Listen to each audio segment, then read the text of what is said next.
Welcome, everybody, to another episode of the Collateral Damage Podcast. Today is another special guest, and this is Amy Dresner, author of My Fair Junkie, a memoir of getting dirty and staying clean. And I got to say, I'm sure this book is very dirty, and it is a dirty story about how she got clean, based on what I've heard. So now you've spoken with Amy in the past. Oh yeah, I know Amy. She holds nothing back, and that's what I mean. Whether you like it or not, she holds nothing back, and I love that about her. Well, I'm reading one of the reviews here. It says Dresner's book is a sickening masterpiece, hilarious and raw. She cuts to the bony truth. I love her. That's Margaret Cho, one of the comedians that she's associated with. That's half the thing. Is she's so funny. Yeah. I remember when I was reading the book, I reached out to her and I said, Amy, I said, it's like a car accident. Like I can't stop looking at it. Yeah. I feel bad and I'm laughing, and I know I shouldn't be laughing at because this is terrible, but I can't help myself. So it's that kind of book. I mean, it's a very, she had a very, very difficult time, but she manages to make you laugh while you're reading it too. So well, there's nothing wrong. I think that's a misconception. There's nothing wrong with talking about this and laughing about an experience that we survived. I mean, we do this all the time. Like who doesn't tell stories about the time when they were a kid and they drank too much and threw up everywhere and, fell out of a window, but they survived and everything was fine. It's like, maybe our stories as people in recovery are a little worse than the next one. You know what I mean? We could have died more times than normal, but, I still think that, once we get well and we can share our stories, as long as they also provide strength and hope, right. They don't have to all be terrifying and terrible and sad. We can laugh. Right. And I think that's, and you can tell in her book that she's not just doing it for the effect, telling you this, she has a point. And the point is she's trying to convey to other people that you can get through this, that she got through it. And she was not a person that anybody, I don't think, especially her, thought that they could get through it at first. And she's been through so much and is coming out the other side and is doing really well now. And so there's a point to the storytelling. It isn't just to shock people. There's a reason for the overshare. Right? I think she might be the queen of the overshare, but it's definitely there's a good reason for it. And it's, and it's really a very good book. I liked it very much, enjoyed it very much. Well, I look forward to hearing her tell us all about it. Me too. All right. Well, here's Amy Dresner, author of My Fair Junkie. All right, Amy. Well, thank you for joining us. Really happy to have you on today. And I know Maureen has told me quite a bit about your story and your book, and I'm really curious because I have not read it yet. I know there's a lot of terrible. You have not read her book? What? Right here. Out of here.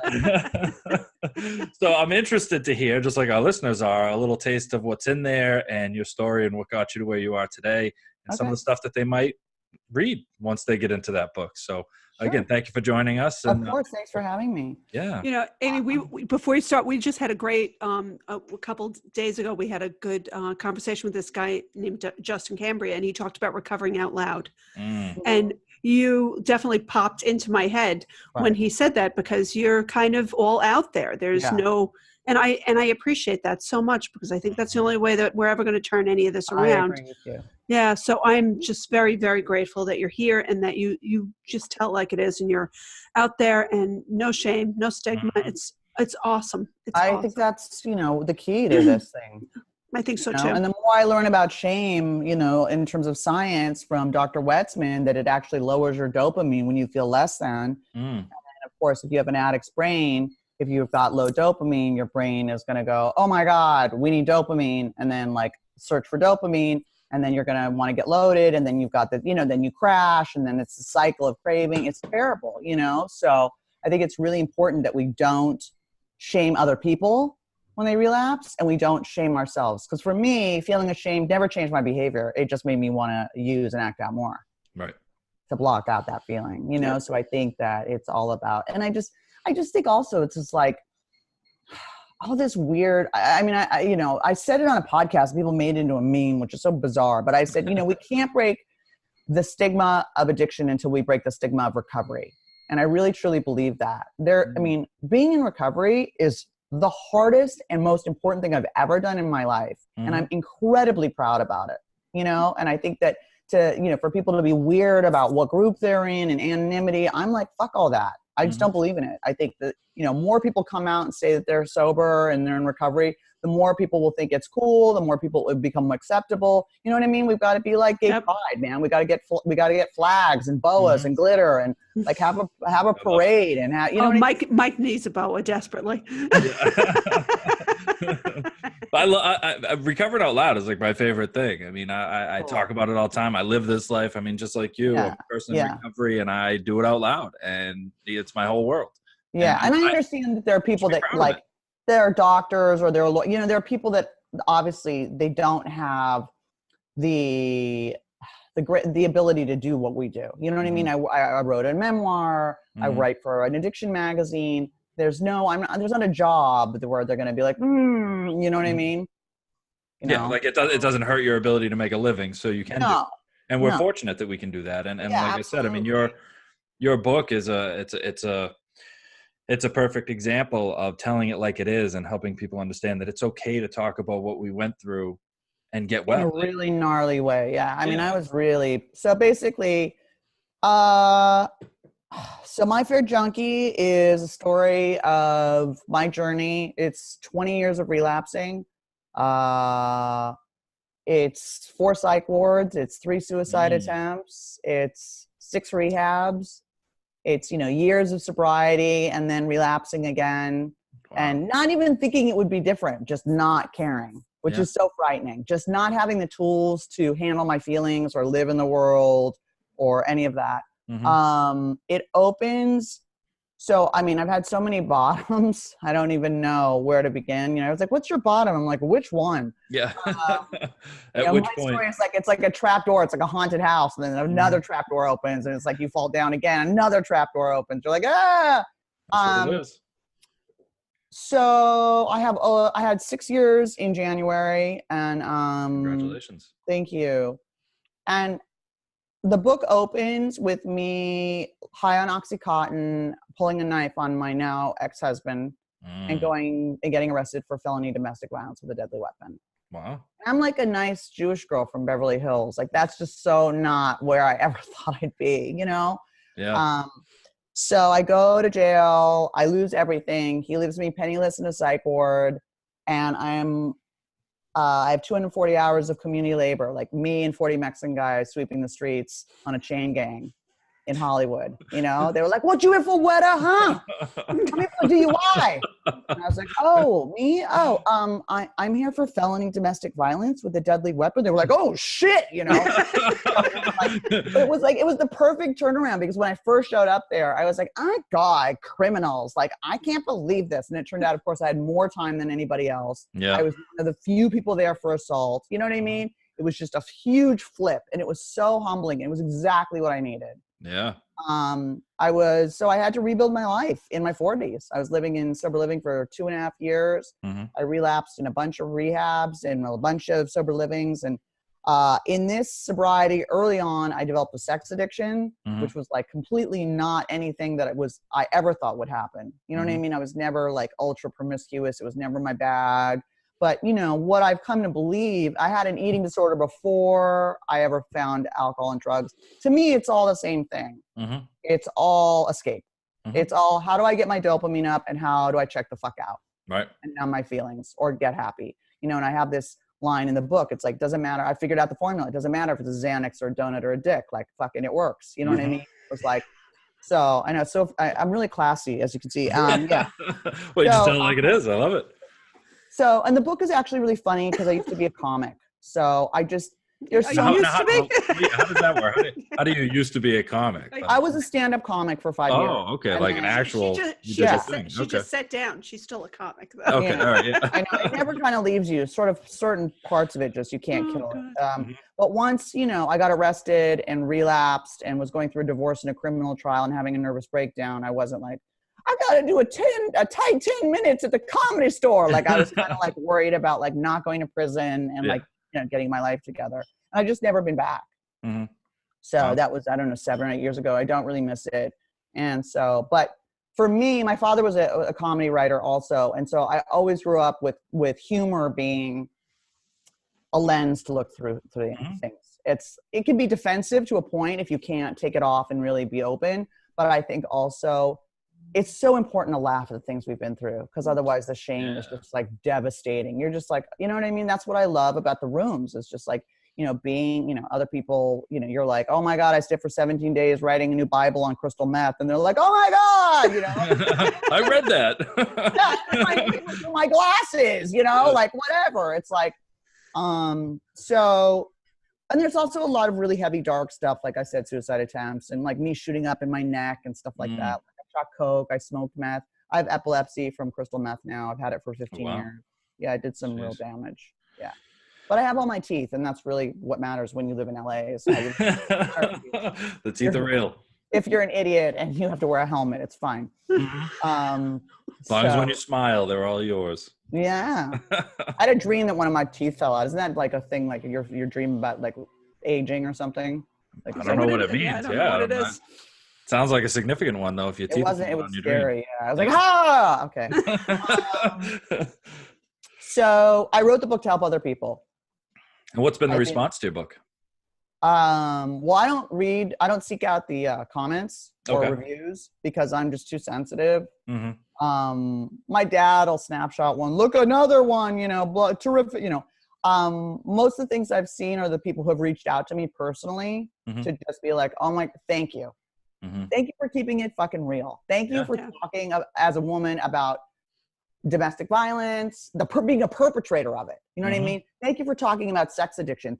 Thank you for talking about IV drug use. Thank you for making me laugh about shit I was ashamed of. Thank you for talking about the psych ward. Thank you for making me feel less broken and less alone. And I just cry. I mean, I never expected that I could take 20 years of, self-destruction and turn it into something that was like a tool for other people. So I'm sure there are people who don't like the book and think, I swear too much in it, or I'm spoiled, or I'm an asshole. That's been one of the things. People are like, she's an asshole in the book. It's like, I was mentally ill and on drugs. Like, if you're an angel when you're, like if you're trying to look good in an addiction memoir, you're not being honest enough. You know what I mean? Well, it would be a pretty weird book if you were talking about how awesome you were while you were doing drugs. Yeah. And, just how kind and courteous you were. And yeah, I would have never gotten sober if I was a nightmare. I was a monster. I would drink and I was like naked and violent immediately, like karate chopping real estate people. Naked and violent. I love it. Like, shooting coke and having seizures and going, oh, wow, I shouldn't shoot coke with epilepsy. I got it. I'll wear a bike helmet so I don't crack my head open. Like, that kind of, just gnarly. And some of the sex addiction stuff was really hard to write about. I mean, that's really, that's quite stigmatized still for women. If you're a dude, you're kind of like a stud. But if you're a girl, you're slutty. And it was never about sex. It was about validation. And it was about seeking love. And it was about seeking escape. And I don't think, just like getting high is never really about the drugs. It's always everything. You know what I mean? Gambling's not really about money. It's all about the dopamine rush. Yep. Well, I know it was all about me. Everything I did was all about me and making me feel better one way or another. Yeah. Yeah. Very selfish. Yeah, me too. So that's been cool too, to have that switch where it's like really being of service in like a massive way, which I didn't expect. I didn't expect the response I've gotten from the book. Well, I mean, when you tell a story that so many can identify with, I mean, it's like, Maureen, you've heard from parents like that you're telling their story, and I imagine that you're hearing the same thing. Like you're telling a raw version of an experience that so many people can identify with. That, I'll be honest with you, I mean, in our country now, we're kind of dumbing down the conversation just to be politically correct, to not stigmatize. Don't even get me started. Substance use disorder. Like, I'm sorry, I don't know one fucking junkie that's like, hi, I'm Steve, I have substance use disorder. Not fucking one. And They're out there. You don't get the right to tell me how to tell my story. And if I want to call myself a junkie and that makes me feel empowered and less ashamed because I'm owning it, that's my business. But again, I don't think putting lipstick on a pig and changing the lingo is going to change the stigma. It's like AIDS had a very, very scientific sounding name and people were still totally freaked out by it until when? until AIDS awareness, AIDS ride, you know what I mean? And until also it wasn't a death sentence anymore. And I believe this about addiction, you know, big. and I talked to Dr. Wetzman, and I'd written this in a fixed piece where he's just like, you know, substance use disorder as a term is great for insurance companies, you know what I mean? But he goes, it's really PC bullshit, because, you know, if you say to someone, you know, well, don't be mad, you know, Phil has substance use disorder. It's like, I don't care. He fucked my sister, owes me $300. It's our behavior. It doesn't make it sound any better. Yeah. No.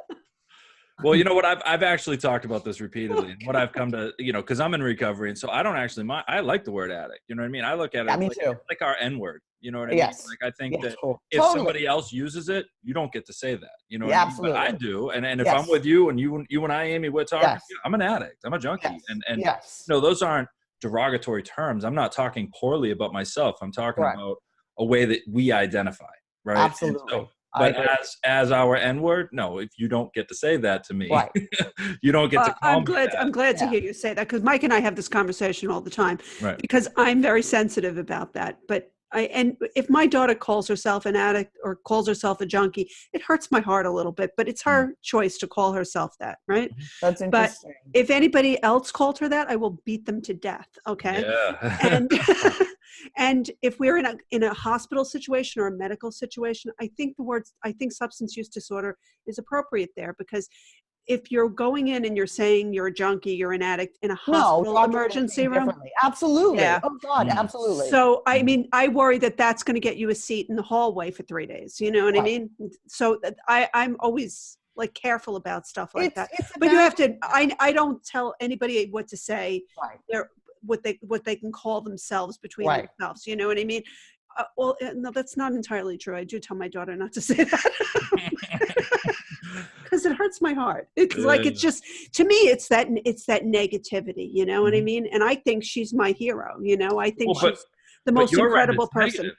Your end, it's negative. Our end, it's a positive achievement. I'm proud of the fact that I overcame this thing. Like, maybe it hurts my mom's heart too, but like, when I say addict, what I say is different than when you say it. And I mean something different than when you say it. Like, to me, an addict is a champion that survived this life-threatening situation, and I'm here. I'm an addict. Like, I'm proud of that. And it does on the receiving end. Like, if I start saying I'm Michael and I struggled with a substance use disorder, I didn't. I struggled with a raging addiction that made me a tornado of disaster and chaos. Like, those aren't the same thing. We're actually, we're not talking about the same illness. And also, you know, for me, like I said, my addiction bled out into all types of behaviors. You know what I mean? To process addictions, like sex addiction or eating disorders. It wasn't just drugs and alcohol. Like, I would do anything to feel differently. Like, now I nap a lot. That's my addiction, is napping. Like, when I feel overwhelmed or freaked out, I'm just like, nap time. You know?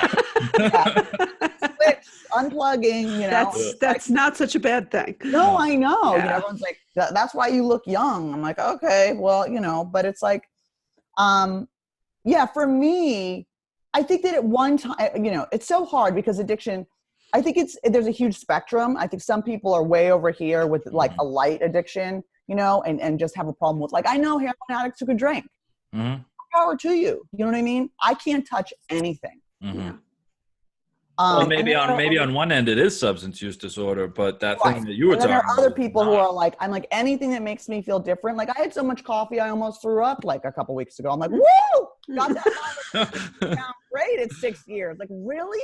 Like, I had friends say to me, they're like, Amy, please don't drink coffee around me. I was like, oh my God, I used to shoot cocaine and now I can't even drink coffee around my friends. Like, what's happening? But so, I think that a lot of people, it's totally based in trauma, like Gabor Mate says. I think some of us have I know for myself, I have a huge biological component. It runs in my family. Yeah. And I felt instantly that click when I picked up the drug that my mother and my uncle had used without knowing. Yeah. That's my whole, I had the only grandmother I knew in the methadone clinic. So this is definitely, you know, if there's a family component to this. So I think once, you know, eventually, like with mental illness and stuff like that, we're going to see it the science wise, and the stigma is going to go away. We're going to see it like diabetes. We're going to see it like heart disease, you know? I hope so. And I think that there is, of course, an added component of, trauma or, whatever. But it's like, I didn't like myself. That was also true. Mm-hmm. I was uncomfortable, really uncomfortable in my skin. Not all of that's even changed. I don't know that ever totally goes away. I just have tools now to deal with it. Yeah. Well, you learn how to do it. I mean, if it's like, you learn how to develop an appropriate response to what life is throwing at you. There's you guys ever watched that the video? And I can't remember the rabbi's name. He does a lot of videos, and he did one about how lobsters grow. Yes. Do you know his name? I saw it. Great video. Because I'm a Jew, I'm going to know his name. I don't know. But I know exactly what we're talking about. Do. Yeah. All right. Yeah, they grow and it gets tight and the shell gets tight and they're uncomfortable and then And so the idea is that, the stress and pressure of this squishy lobster growing inside of a hard shell is the catalyst for change. Yeah. And the lobster then goes and swims under a rock, casts off the shell, and is in this safe, protected place while it creates a new shell. And in his story, he says if lobsters had doctors, they'd all be this big. They'd never grow because they'd just get medication to deal with the stress of being in that tiny shell. Right. And so, the idea of, to your point, Amy, I mean, I don't know how to deal with everything that comes at me, but I'm capable of learning now. I'm capable of adapting and changing my shell size based on what's happening. Well, yeah, I couldn't do before. People that I call, I don't know how to do this. I don't know what I'm doing. You know what I mean? Like I can make a crack bong out of a Mountain Dew bottle and with gum and a straw. That's like my life skills. Like in terms of, doing taxes or, rotating your tires, not really on top of that, you know? Right. Learn skills. Come on, that's funny. He's like, Michael's like, you've used that before. No, but that was the moment, when I lost everything and I was on the chain gang. For me, a big part of my recovering was growing up. Mm-hmm. No one's going to fix it for me. There's no outside fix to this. No dude, no money, no job, nothing on the outside is going to fix this. Mm-hmm. And who cares what created it? Trauma from childhood or biology. It's my responsibility to fix it. Right. And I had this, moment when I was sweeping trash, and I was like feeling really sorry for myself. I was like, he shouldn't have called the cops and fuck him and, blah, blah, blah. And, I used to have a trust fund and what the fuck am I doing here? And I'm so smart, all this bullshit. So it was a nice angry sweep. Yeah. I was like, and I went, wait a second. This could be the best thing that ever happened to me. Or it could be the worst thing that ever happened to me. And it's my decision. Like, here we are at a crossroads, Amy. That's my favorite part of the book when you come to that. This is like, that was a huge epiphany where I just decided, I was like, this is going to be the best thing that ever happened. And I had no idea I was going to write a book or anything, but I just thought, girl, you need to finish 240 hours so you don't go to prison. Mm-hmm. You need to, this is all happening and it's not a coincidence. This is where you've ended up as a result of your character and your choices and your behaviors. And so maybe if you take, ownership, you won't feel like the victim. Is there stuff to learn here? Mm-hmm. And I was like, yeah, man, okay, I can learn how to sweep, which I can sweep really, really well. I'm so good at sweeping now. Man, I'm available for marriage. And I sweep. And I can't cook though. But also, I learned teamwork and I learned compassion and I learned, work ethic and I learned to finish what I started and I learned, so much humility. Oh my God. Mm-hmm. Manual labor is like a whole other bag than anything else. And, so it was the best thing. And, it's my in my book, when you open it, it says with Will Rogers, it says the worst thing that happens to you can be the best thing for you if you don't let it get the best of you. And I like that. Got it. I like that a lot. Yeah. And that shit transformed me. Mm-hmm. Well, that's what recovery is about.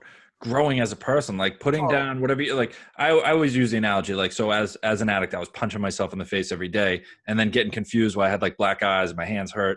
And, when I stopped, the first thing I did was stop punching myself in the face. That was me not using drugs anymore. And then once my face healed and my hands stopped hurting, now it was like, okay, now I have to live life as someone who doesn't punch themselves in the face every day. And that's like that's the recovery part.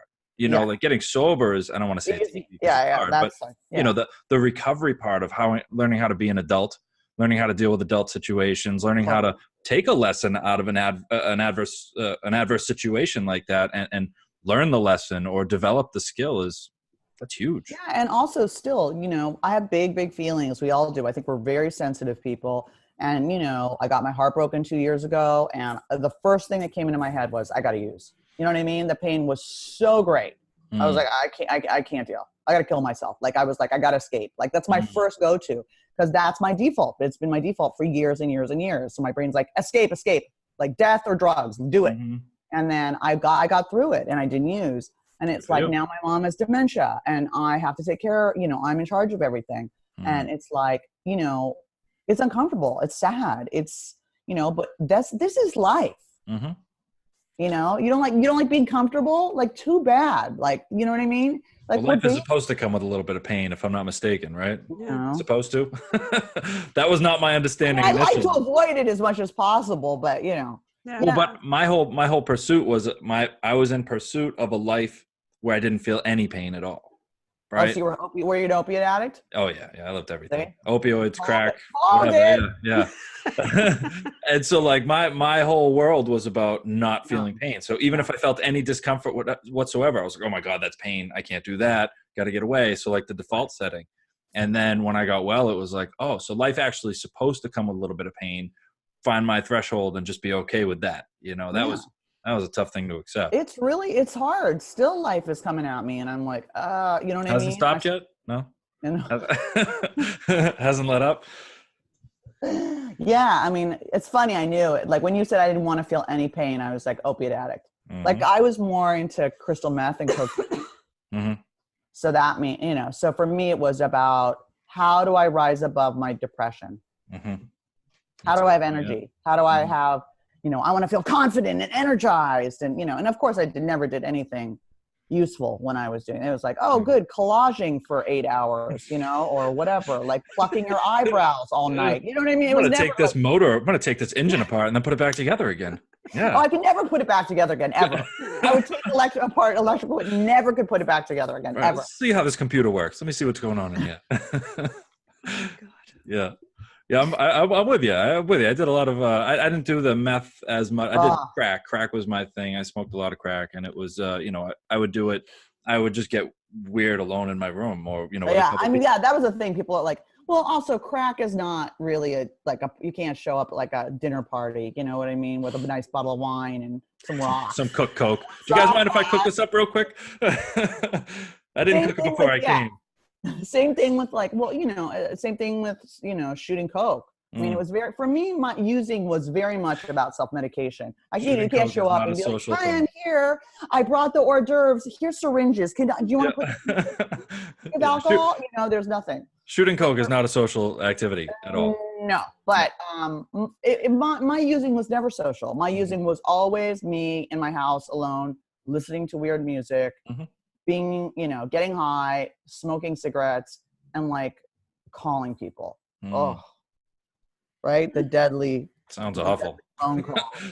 In hindsight, looking back, it just sounds terrible. Oh, it's hard. It sounds like a prison sentence. No, the best was though, I was in a blackout on Ativan for like 2 weeks. And I guess I was in meetings, kicking over chairs and stuff. And I was like, I'm a princess, motherfuckers. I don't remember any of it, but I kept calling my dad. And I was like, every day I'd call him and be like, I just want to die. I just want to die. I just want to die. And I was high on Ativan that they'd given me for my seizures, but I was taking way too much, of course. And my dad goes, you need to go somewhere and cool out, Ames. And I said, you mean like a spa? I'm like, yeah, kinda. Yeah. And I was so high, I checked myself into the psych ward thinking it was a spa.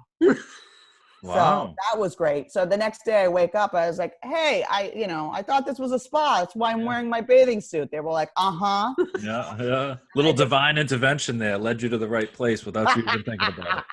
That's great. Oh my God. Something that I love your book so much because you're so real in the book and because you transform in the book too. So it's not just this like gritty story, which it is, of what your life can become with drugs and with addiction, but it's also this whole story of how you transform. And when you get it at that point that you can make this good or bad, it was like, that was a point where I was like, yeah, she's going to be okay. Because that's, and that whole idea of life is going to be shitty sometimes. Yeah. And you just got to find a way to get through it. And you did that, you know, and when you finished and you were like, I completed something, and it was, and I was like, this is a good story. And this is what separates it, I think, from a lot of the other memoirs by people that are, you know, struggling or that are addicted to something. It's them. That's what made it different. That, and the fact that you can read this story, which is just like, I think I told you when I first met you, it was like almost like a car accident. I couldn't look away. It was so horrific, but I kept laughing, and I was like, oh my God, how am I laughing at this? This is horrible. But you have to be able to laugh, and you have to have some sense of humor about just life in general, right? But when you're going through something like this, my daughter and I laughed all the time, even no matter how bad things got and things were bad. You have to. We found a way to laugh, and it was what kept me relatively sane. And absolutely. I don't think my dad thought it was that funny when we were going through it. You know what I mean? And he hasn't read the book fully. He's read the parts about him. He won't read the sex stuff. He won't read the drug stuff. It's too triggering for me. He doesn't want to. Yeah. And I understand that. Yeah. But you know, it was difficult because I had relapsed so many times for so long to create a book that had a narrative arc when addiction is, you know, so repetitive. That's the nature of addiction. So how do you create a narrative arc of a book when you've got basically Groundhog's Day for 20 years? Right. So that's why I set it up on the Chain Gang with flashbacks, and then I finished and moved forward with my life, you know? Yeah. But I felt like it had to be funny, because otherwise people were just going to be like, oh my God, like, you know, Googling noose knots. Like, I got, you know, there are people that told me, they're like, I had to put it down. It was too much. And there are other people that said what you said, which they were like, this is so horrible, and I'm laughing, and I feel bad that I'm laughing. And it was like, no, you have to laugh. Humor is a way to reframe. It's a way to get distance and a way to get through things. Right. You know what I mean? I'm not saying addiction's not serious. Like, it definitely, it's a miracle I'm alive. I'm not saying that. You know what I'm saying? But I'm saying humor for me is the antidote to shame, which is fucking deadly. Right. Absolutely. And that's why I wrote the book and talked about all kinds of really horrific shit in the most honest, raw way I could, because I knew someone would go, oh my God, me too. Exactly. You know? I haven't had a date since the book came out, but that's fine. Don't worry about it. I've saved lives. Who cares if I die an old cat lady? It's fine. An old cat lady. Oh, Jesus. Well, I know, I completely agree. And I think that's what, you know, that's the thing, is when people can relate and somehow you've just, I don't know, it's that Me Too thing that just makes you feel like you're not alone. Finally, somebody gets it, you know? Yes. And those messages kill me. I just cry. I mean, they're so heartbreaking, you know, where they'll be like, I mean, people have come into treatment with my book, like highlighted and like dog-eared, like, you know, I'm just like, wow. Like, I had no idea, you know what I mean? Yeah, right. It just changed something. Something you said just changed things for them. And that's what happens. And how awesome is that? So grateful to have been, like, I mean, I hate to be all creepy, but like, to have been like a vessel for that. Do you know what I mean? I really just sat down to write the most honest book I could. I was like, fuck, looking good. You know what I mean? And even the editors were going through it, and there was a couple times they were like, ooh, a little harsh. Do we want to cut this? And I was like, absolutely not. Yeah. You know, let's lay it all. So brave. That's so brave of you. It really is, because not a lot of people would be willing to put themselves out there like that. That's the only way you're going to help people, though. I agree. You candy coat it. Fuck. You know? I agree. You can't. The other version doesn't help anybody. No, it's true. I mean, what helps is like hearing someone say the stuff that you can't admit to yourself or that you feel ashamed about. And, you know, I mean, it's been my greatest achievement, not money-wise or anything like that, but the fact that I used to tell people, because like you, it was all about me. I was the most selfish, entitled brat ever, and I just didn't give a shit about anybody else. And now my whole orientation is, how do I help people? Right. How can I go and speak and change someone's life? How can the book help someone, give them hope that it's not too late, that they can still get sober? You know what I mean? And that's what recovery is all about. Recovery is about getting well and then being of use. Like, I was useless. Totally. I had absolutely no use. I breathed and having a purpose. You know what I mean? I think that's a big thing too. Like I had no purpose, so I just didn't give a shit. I didn't know what I was doing. I was just floating around, like you said, just trying to, you know, feel pleasure and avoid pain. And you know, I didn't really build a life for myself. Yeah. Well, you've turned that around, haven't you? Yeah, you have. Yeah, right? Yeah. No, you really have. I know. My dad's he's so proud of me. He's 82 and he's just like, I don't know. He's just blown away by the whole thing. Has the book brought you into any element of the recovery field that you're interested in? I mean, speaking. Yeah, I've been tapped to do some public speaking. Not public speaking, but speaking at events and stuff like that. So that's been cool. And it's been optioned for TV development, which is amazing. Ooh, nice. Yeah, awesome. So that's one of the benefits of living in California is that you know, the book could be a movie. Wherever you live. No. But I mean, that would be an opportunity to bring an authentic story of recovery to millions of people. Right. How cool would that be? Not intervention, not some salacious bullshit. No. You know what I mean? But the real story. And that to me is what it's about. Like it has to be authentic. Yeah. Well, and that show, I mean, you brought up that show. Like when I watched that show and the first, 20 minutes or so where they're talking about who they were and then they show them getting high and stuff. It's not the story, you know, that's not the story of that person, even though that's what they're putting on TV. It's different. There's more to it. There's so much more to it. Well, they also always like have some kind of trauma that they blame it on too early on. And I mean, I know a lot of people who had no trauma, who became drug addicts and alcoholics, who had great childhoods, they weren't molested or anything like that. Do you know what I mean? I mean, I had to stop watching intervention because it was too triggering to see people shoot up.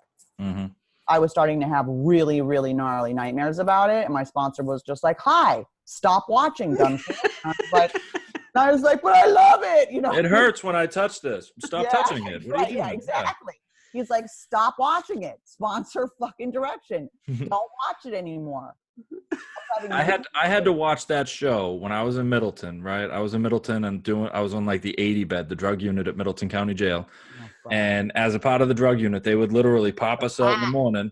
Are you kidding me? They would put us out on these chairs and we would just watch intervention all day. What? And then at the end of the day, we would like talk about it. You know what I mean? Like, so what'd you think? And I was like, I think I want to fucking get high. What do you think? I just watched 8 hours of intervention. What do you think? What do you think I want to do? Yeah, it's totally piece of people fucking smoking. You kidding me? I had some of the most lucid drug dreams of my entire life sitting in the 80 bed after watching intervention all day.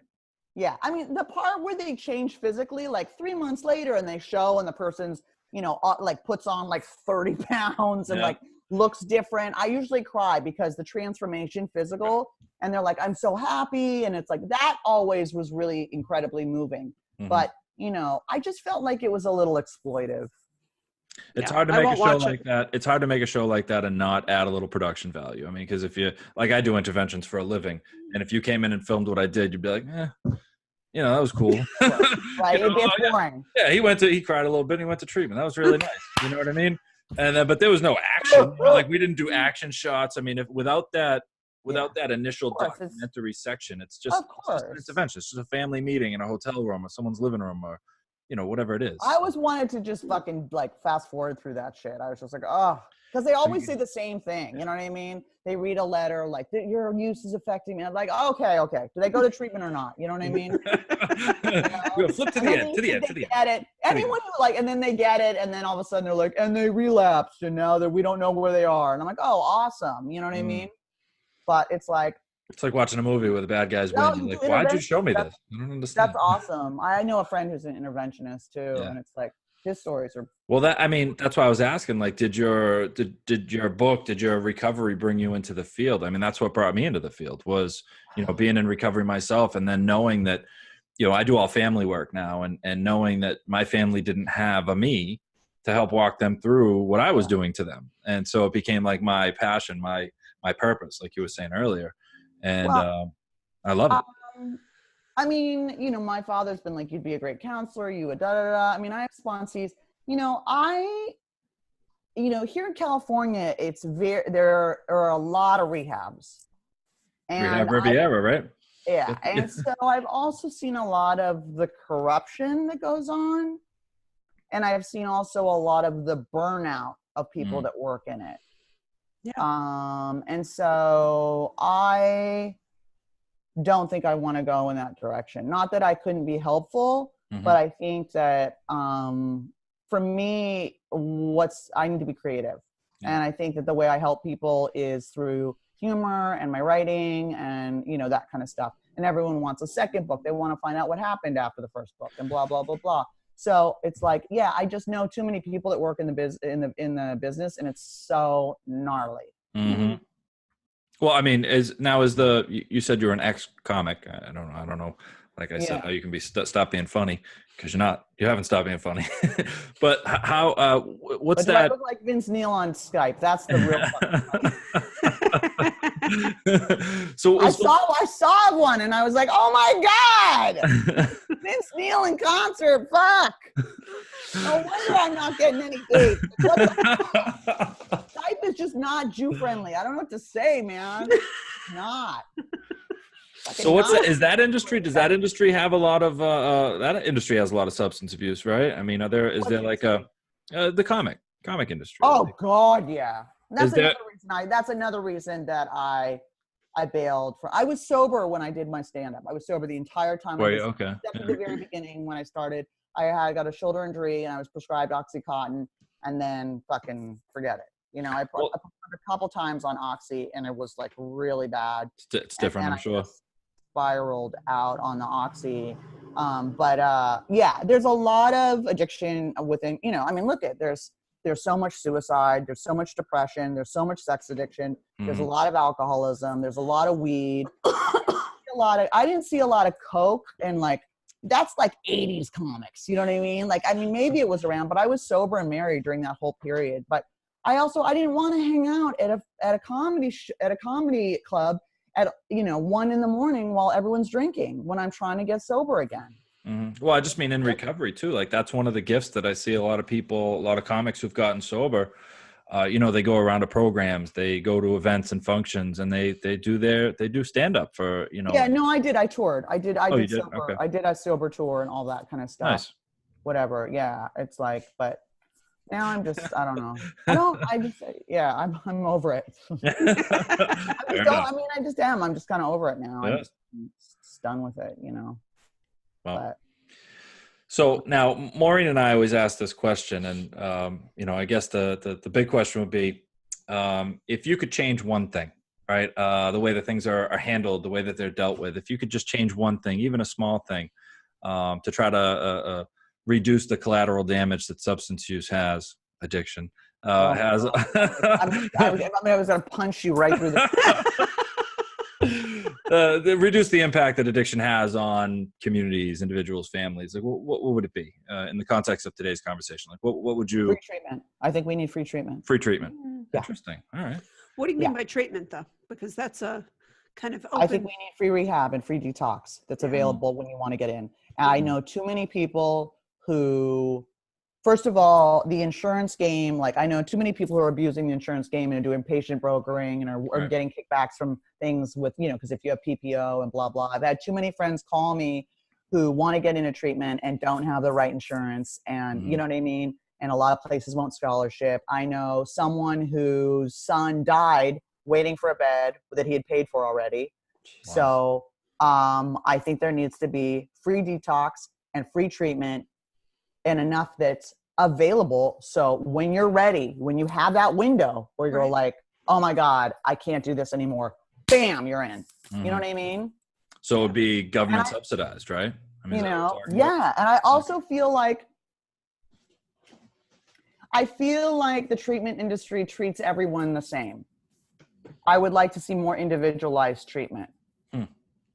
I'd like, you know what I mean? I think I've seen places that over-medicate people and treat everyone like a psych patient. I've seen people who just it's basically a very expensive, place you eat and are taking AA meetings. Yeah, there's a couple of those in California. I would like to see more individualized treatment. Like, what really is your psychiatric profile? you know, and I have a friend like who's doing genetic testing, which would absolutely totally change addiction treatment. Yeah. You know, do you have the genetic mutation that prevents you from creating enough, you know, dopamine from you know, do you need these kind of medications? Like they put every motherfucker on Suboxone, you know what I mean? Maybe not everyone, you know what I mean? So it's like, do you have trauma? Let's put you in trauma therapy. Do you have, you know, like that kind of stuff. It's not individualized. We're all in the same groups, all of us. Right. We're all in relapse prevention. We're all in sex addiction. We're all in art therapy. We're all in, you know, whatever. And it's like, there are people that have, you know, completely different issues. So that's what I would like to see. I think that'd be nice, huh? Take the insurance companies out of the decision-making role around what people should and shouldn't get for treatment. I mean, but again, it's both ways. The rehab business has also abused the insurance, you know, by, you know, overcharging for urine analysis, you know, charging for Suboxone implants they're not putting in, you know, all that kind of stuff. Like, you know, flying people from Kentucky to California, putting them under an insurance company, and as soon as the policy runs out, kicking them out on the street. There's a huge bunch of people in Costa Mesa who are just all kids that were flown out and then kicked out when they're. It's like, wow, you know, that's terrifying. Yeah, so I think it's. I mean, you know, needs an overhaul. That's what it needs. Yeah, hit the reboot button. And I'm not saying rehab's the answer because, you know, I relapsed in rehab and I got sober really in the rooms and in sober living.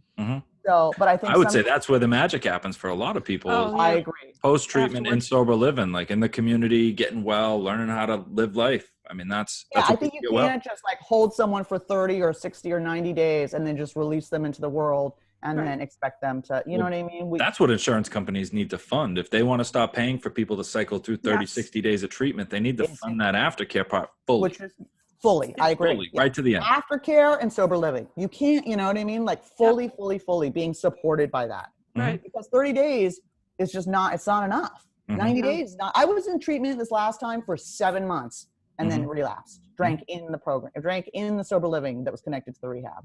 Wow. Yeah.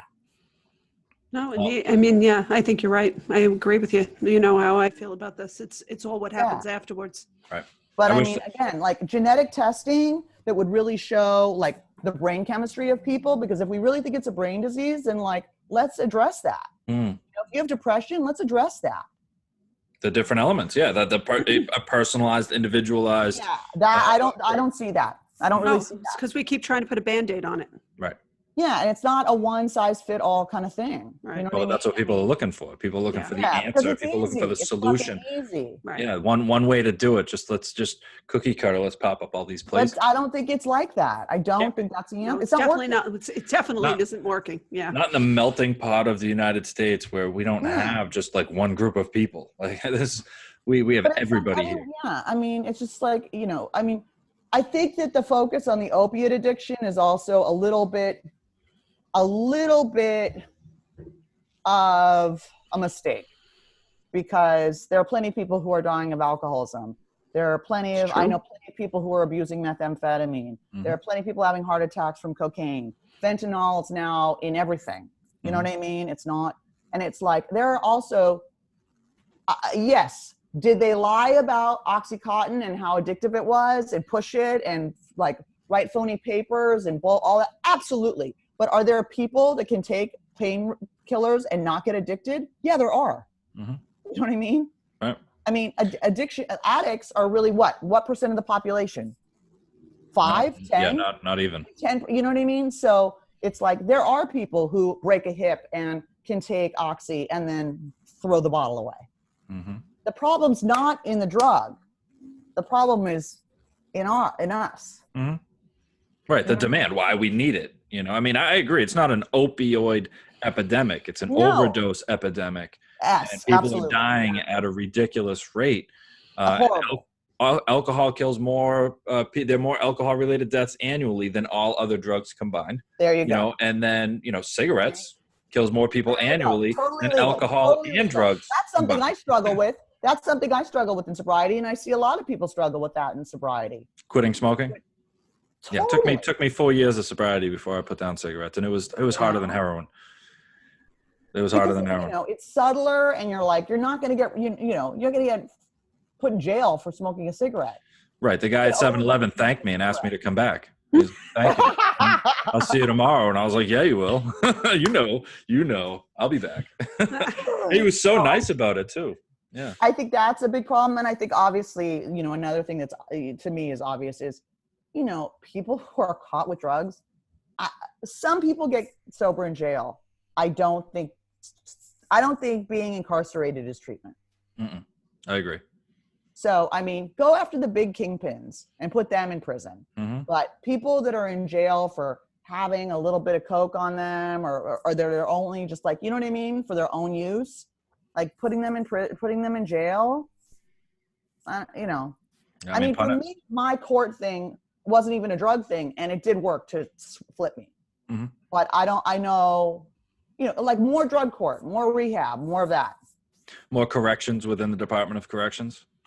Yeah. Well, let's face it. There's drugs in prison too. Of course there is. That's definitely not the answer. You know. I know that there's a couple places that just fought to get like methadone and Suboxone in jail, and I mean, why don't they try to get?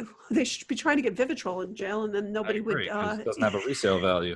There was something out in California that there were like 1,100 deaths or something like that, or at least 1,000 deaths, overdose deaths in California prisons this year. Jesus. Or last year. See, that just shows you it's not working. It's just not working. Right. Like they're overdosing in jail, so the drugs are already there. Well, I mean, where would you, if you were in jail, wouldn't you want to get high? Like fucking Oh help. my God. I did get high in jail. There we go.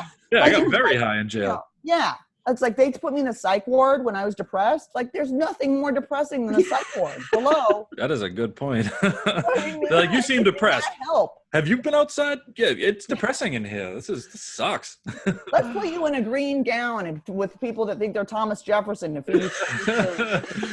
You seem stressed today. Better soon. Yeah. You know what I mean?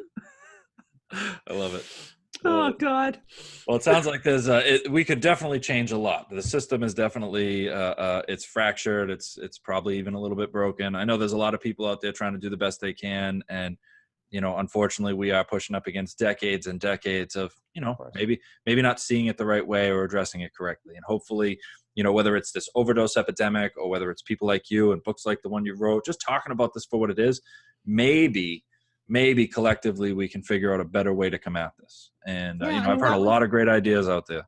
Yeah, that was the whole thing, was like, you know, here I was, this rich girl from Beverly Hills who lost everything, and everything that I thought would never happen to someone like me happened to me. You know what I mean? Someone wrote to me and they're like, everyone's going to resent the shit out of you because you came from money. And I was like, oh my girl, addiction doesn't discriminate. And the people that I've seen die out here are the really rich kids because there's no bottom, because their parents keep just money, bailing them out. And, you know, they never have to really, like, what changed me was I had to grow up and learn how to be self-supporting. And everyone was over my shit. There was no more money. And everyone was like, we're done, dude.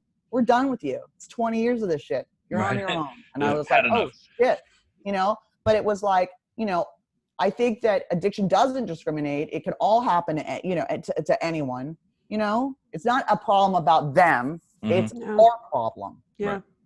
Everyone. It doesn't matter what race, what gender, what, you know, your financial situation is. None of that matters. Well, that's why, I mean, that's why Maureen and I are doing this podcast. That's why it's called Collateral Damage. Because I mean, it's not just happening to the individuals, it's happening to everybody. It's happening to us as a country. It's happening to our families. It's happening to our schools. It's happening in our jails. It's happening everywhere, and everyone's affected. And it's getting younger and younger. It's really kind of frightening. It is. It's terrifying. I mean, I'd be scared to go out now with all the fentanyl. I'd be really frightened. And it just took me too long to put my life back together. I think that's what happens. I know that's what my daughter tells me, is that she's got too much to lose now. But it takes so long to get to that point. It does take long. I mean, it does. Yeah. Well, when you're 30, it takes all of us a long time to get to that point. But when you're starting at 30 or 35, before you can, or whatever age you are, and you're looking and seeing, you know, all the people you knew are already there, and you are just starting, it's very discouraging. But yeah, I had a woman, I spoke at a meeting, and a woman came up to me. She just said, she had like 14 years sober and had relapsed and was doing crystal and hotels. And she just came up to me and she was crying. She said, I just feel like it's too late. And I said, that's bullshit. Yeah. I said, that is absolutely bullshit. It's never too late. And you can't compare your journey to anyone else's. Yeah. You know what I mean? And it's just like, yeah, but it's like, you know, that's the whole thing. You build a life that's just, I mean, when I wanted to use, when my ex left me, I just, you know, my sponsor just said, honey, he's not at the bottom of a bottle or at the end of a needle. And I was like, fuck.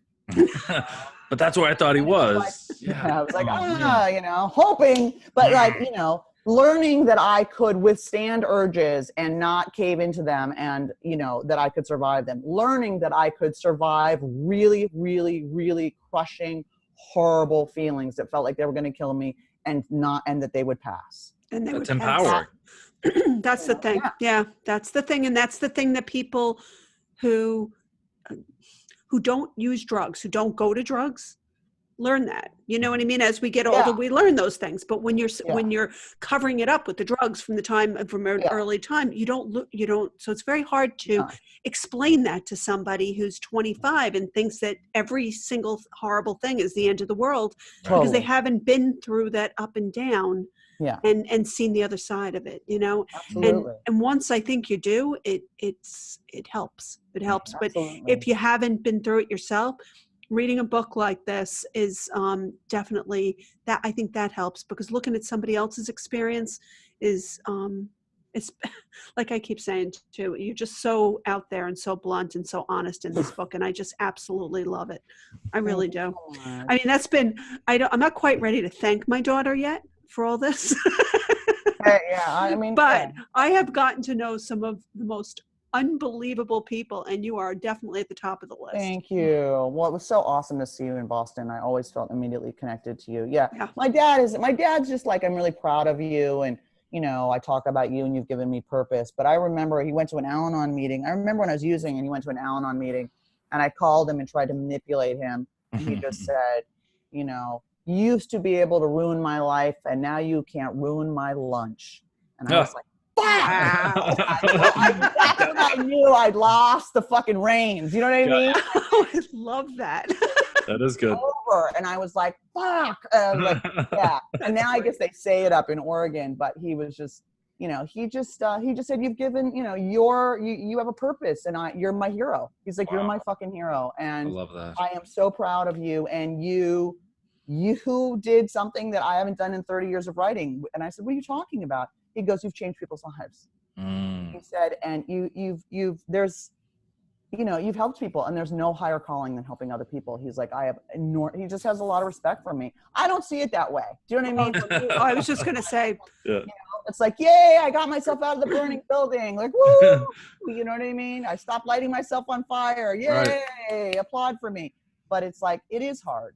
Mm-hmm. It is hard. Getting sober is hard, and it's uncomfortable. And sharing the story is hard for a lot of people, and listening to the story is hard for a lot of people. And that's why, you know, you are so brave for putting that on paper and for putting it out there for people to, you know, provide feedback on, and to have an experience with, good, bad, or otherwise, but to put it out there. It's brave. Yeah. I don't care. The right people fucking connect to it, and the people who don't like it, that's cool. There are other books. You know what I mean? Like, this is my story, and whatever. Well, if they don't like it, they already bought it. So what does it matter? Yeah, right. I already got your money.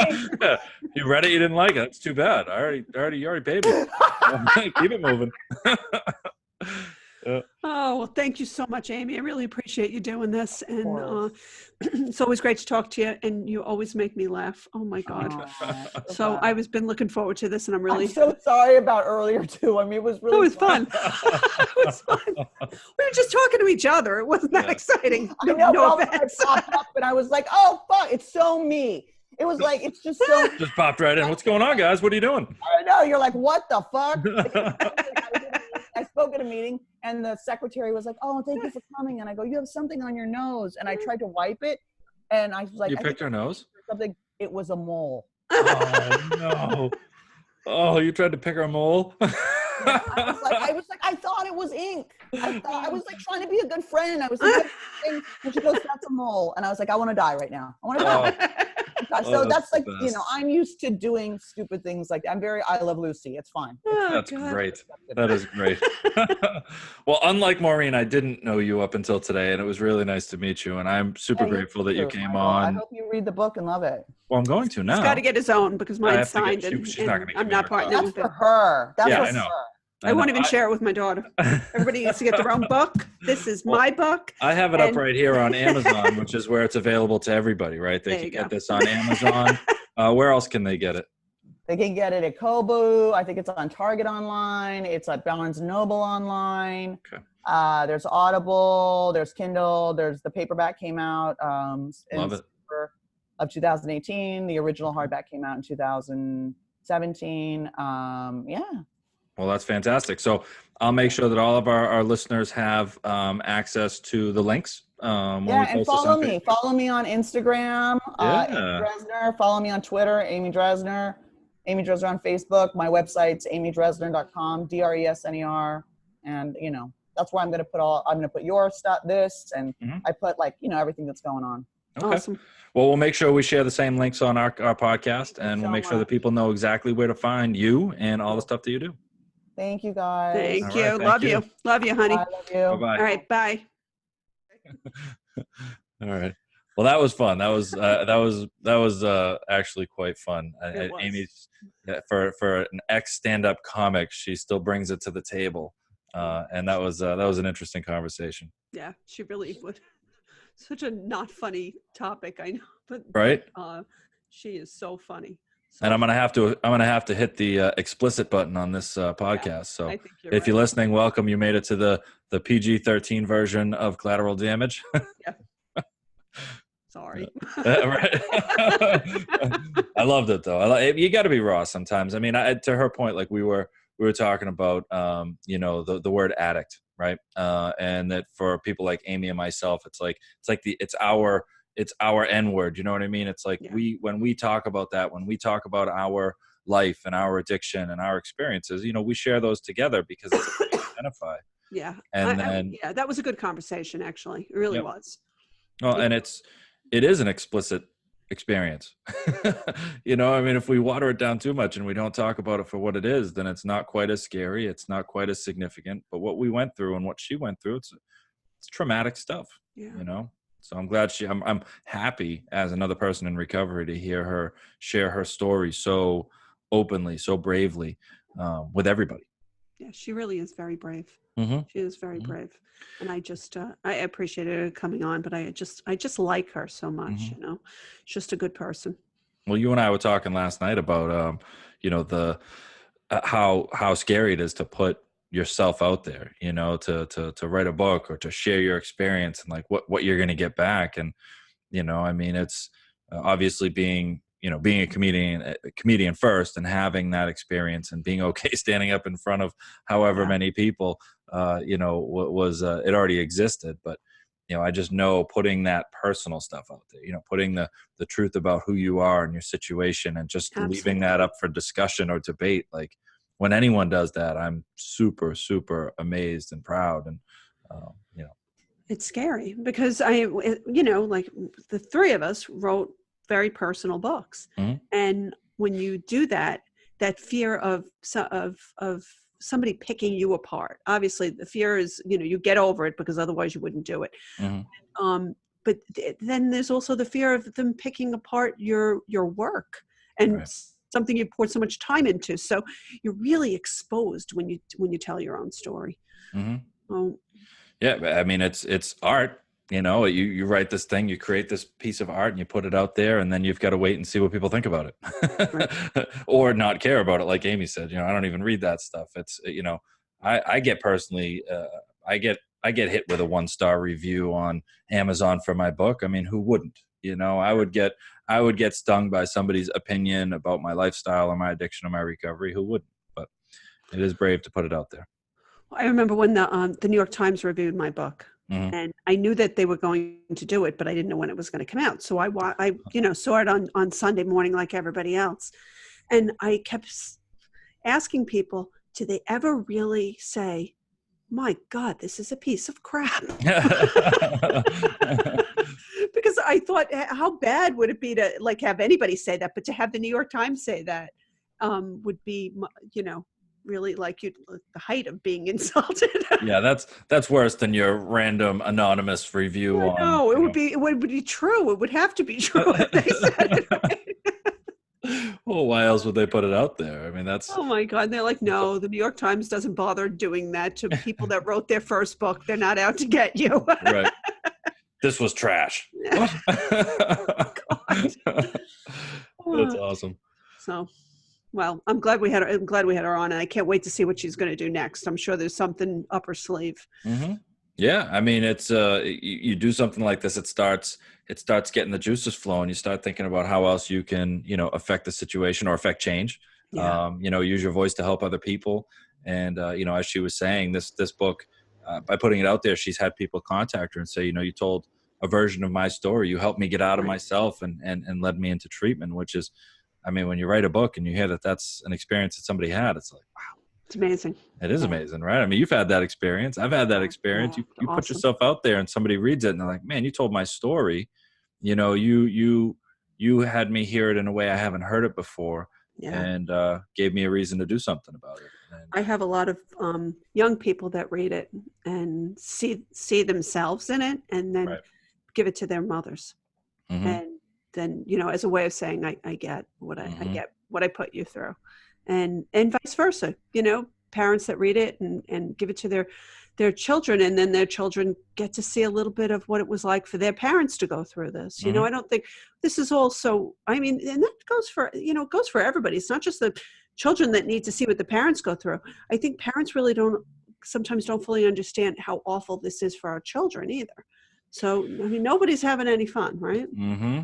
I mean, I see that one all the time with the parents that are like, I don't know why they won't just pull themselves together. I'm like, well, you telling them not to have symptoms of addiction is kind of like having somebody that has the flu in your house and like, you need to stop coughing and sneezing now, without treatment or anything. You just have to stop having symptoms and knock it off. Yeah, cut it out. I thought I said no puking in my house. It's like, you can't expect them to pull it together if you don't understand what's wrong with them. And I get the opposite of what you get, is that I get a lot of parents who read my book and then give it to their kids.